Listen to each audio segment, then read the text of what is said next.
Salut les filles, j'espère que vous allez bien. Moi, ça va très très bien. C'est mon dernier jour de travail, donc ça va excellemment bien. Aujourd'hui, je voulais parler de la dépendance affective. Et avant de commencer, j'ai deux versets à vous présenter. Donc l'un dans Ésaïe 54, verset 10 qui dit « Même si les collines venaient à s'ébranler, même si les montagnes venaient à changer de place, l'amour que j'ai pour toi ne changera jamais et l'engagement que je prends d'assurer ton bonheur restera inébranlable. C'est moi le Seigneur qui te le dit, moi qui te garde dans ma tendresse. » Et un autre verset qui dit dans Philippiens 4, verset 13, « Je puis tout par celui qui me fortifie. » Qu'est-ce que pour vous la dépendance affective? Moi, je l'ai vécu. Et je l'ai vécu de façon, de la bonne façon. Je l'ai vécu où je ne pouvais pas rester sans avoir l'attention de quelqu'un, sans avoir la présence de quelqu'un, sans avoir un message de quelqu'un. J'avais besoin d'être entourée, que ce soit par mes amis ou par les personnes que je fréquentais. Et cela provoquait chez moi un grand vide, justement, quand j'étais amenée à me retrouver seule. Et j'ai compris, en fait, que je dépendais de ces choses-là et que ce n'était pas du tout ce que Dieu voulait. Parce qu'il me rappelle qu'il sera avec moi, il me rappelle qu'il m'aime. Et comme il dit dans ce verset, il me rappelle que son amour ne changera jamais envers moi, en fait. Je pense que nous sommes beaucoup à avoir vécu ça et certaines le vivent encore aujourd'hui. Et je pense qu'il faut en être consciente pour pouvoir s'en sortir.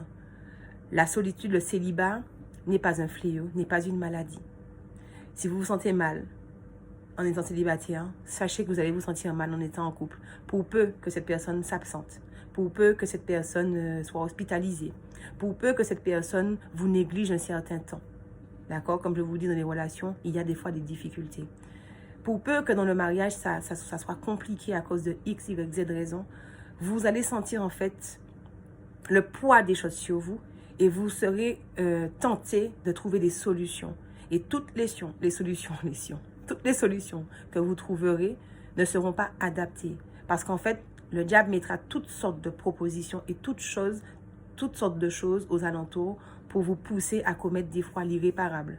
Le Seigneur nous dit que je puis tout par celui qui me fortifie. C'est lui qui vous fortifie. C'est lui qui sait de quoi vous avez besoin. Et c'est lui, en fait, quand on s'attache à lui et quand on sait que l'amour qu'il a pour nous n'a pas de variation et qu'il est systématiquement là et qu'il a une réponse à chacun de nos problèmes, on apprend à s'appuyer sur lui parce qu'il traite de tous les problèmes. Les difficultés que vous aurez à traverser ou que vous traversez actuellement, posez-vous les bonnes questions. Qu'est-ce que le Seigneur veut vous dire? Quel comportement veut-il que vous rectifiez? Quelle qualité veut-il que vous puissiez avoir? Comme je vous dis, nous sommes amenés à changer au cours de la vie. Et quand les épreuves arrivent, quand les difficultés arrivent, le Seigneur veut nous permettre de pouvoir, réparer là où il y a une brèche. C'est-à-dire que si vous êtes quelqu'un, le Seigneur le sait, il connaît votre cœur, qui est dépendant de l'autre, ça veut dire que vous ne serez pas dépendant de Dieu. Et comme Dieu veut que vous soyez dépendant de lui, vous allez vous retrouver des fois régulièrement, en tout cas ça a été mon cas, dans des situations où en fait, vous ne saurez pas vous en sortir face à la solitude, d'accord, face aux difficultés. Parce que justement, ce ne sera pas lui qui aura cette première place qu'il doit avoir. Je vous encourage à vraiment demander au Seigneur de vous aider et de vous orienter vers la porte de sortie, de vous donner la réponse adaptée pour votre situation. Parce que ce n'est pas normal d'être dépendant de quelqu'un, que ce soit des parents, que ce soit du mari ou que ce soit des amis. C'est pas normal.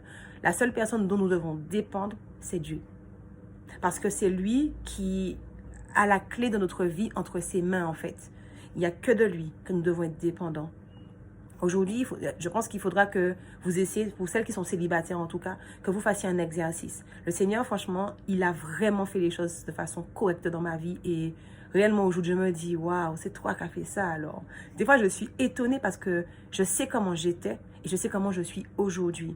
Comme je vous dis, je n'arrivais pas à rester chez moi où voilà, il fallait toujours que je sois à l'extérieur, que je sois en compagnie de personnes, que je sois invitée, que je reçoive des messages. J'ai pas de téléphone. Je vous fais des vidéos avec mon téléphone, mais je n'ai pas de, mon numéro, j'ai changé de numéro et personne n'a mon numéro. Parce que le Seigneur voulait me mettre un temps à part. Quand il m'a demandé de faire ça, j'avais pas envie. J'avais pas envie parce que je voyais pas l'utilité. Sauf qu'il m'a tellement convaincue de cela que je l'ai fait. Ça fait presque 1 mois et demi que je n'ai pas de téléphone.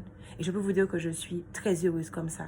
Je n'ai pas toutes les sollicitations. Je n'ai pas tout ce visuel que j'avais sur les choses qui auparavant me faisaient envie. Et je ne suis pas non plus tout le temps sur mon téléphone en train de raconter des choses parfois qui n'ont aucun sens et qui ne glorifient pas Dieu. Le Seigneur a voulu vraiment me faire comprendre ça. Et je sais que quand j'aurai à nouveau, quand certaines personnes, parce que le Seigneur également a fait un tri naturel dans mon téléphone. Bien évidemment, mes amis m'ont recherché. Mes amis auront mon numéro de téléphone. Et ça s'arrête là. Il n'y aura pas d'homme non plus qui auront mon numéro de téléphone. Parce que le Seigneur me l'a interdit. Je ne peux pas vouloir et aspirer au mariage et avoir des personnes autour de moi qui me font des propositions, qui me lancent des paroles subliminales, pardon. D'accord? Non, le Seigneur ne veut pas de ça. Donc, il a voulu faire un nettoyage et j'obéis. J'obéis parce que demain, je ne veux pas être en difficulté pour ce genre de raison. Je ne veux pas être en difficulté parce que j'ai désobéi. J'obéis à Dieu. Et je peux vous dire que je ne me sens pas plus mal. J'ai demandé également au Seigneur de pouvoir écarter les sollicitations que je voulais en fait. Je ne voulais plus être vue comme j'étais vue auparavant, ce morceau de chair ambulant. D'accord? Je ne voulais plus de ça. Vous savez ce que le Seigneur a fait quand je lui ai demandé ça? Eh bien, il m'a fait carrément perdre du poids. Je fais du sport, mais ce n'était pas du sport pour perdre du poids. C'était du sport pour me mettre en forme et voilà. Et le Seigneur m'a travaillé entièrement et totalement. Et quand j'ai dit au Seigneur, mais Seigneur, je ne plairai plus à mon mari, cette parole m'est venue dans le cœur. C'était trop, c'est pour la convoitise des yeux. Pas assez, ça ne lui plaira pas, mais le juste milieu sera ce qui va lui convenir. Quand le Seigneur m'a dit ça, j'étais étonnée parce que je me suis dit, mais effectivement, je n'y ai jamais pensé. On fait beaucoup la course au physique, on veut ci, on veut ça. Sauf que il faut que l'on soit de la bonne façon pour la personne que le Seigneur a mis dans nos vies.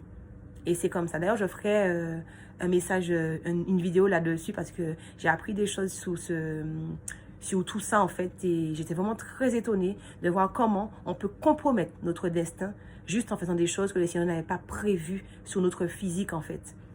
Et donc, par rapport à tout ça, par rapport au fait que je n'étais plus dépendante affective de qui que ce soit, j'ai demandé au Seigneur de me dégager le passage. Je ne voulais plus être draguée.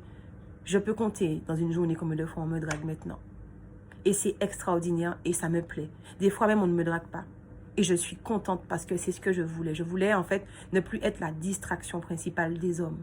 Je voulais juste être Vinciane, celle qui sert Dieu, celle que le Seigneur positionne pour pouvoir évoluer. C'est ce que je voulais. Et je remercie le Seigneur parce que c'était un travail de fond. Je crois qu'il y a encore des choses à travailler en moi, ne serait-ce que par rapport à la personne que j'aime, pour ne pas, en fait, en être dépendante sans que j'en puisse m'en rendre compte, vous voyez. Donc, je pense que le Seigneur a encore des choses à travailler en moi. Mais en tout cas, ce qu'il a commencé à faire et les décisions que je prends par rapport à ma vie montrent clairement qu'il a opéré un travail en profondeur chez moi.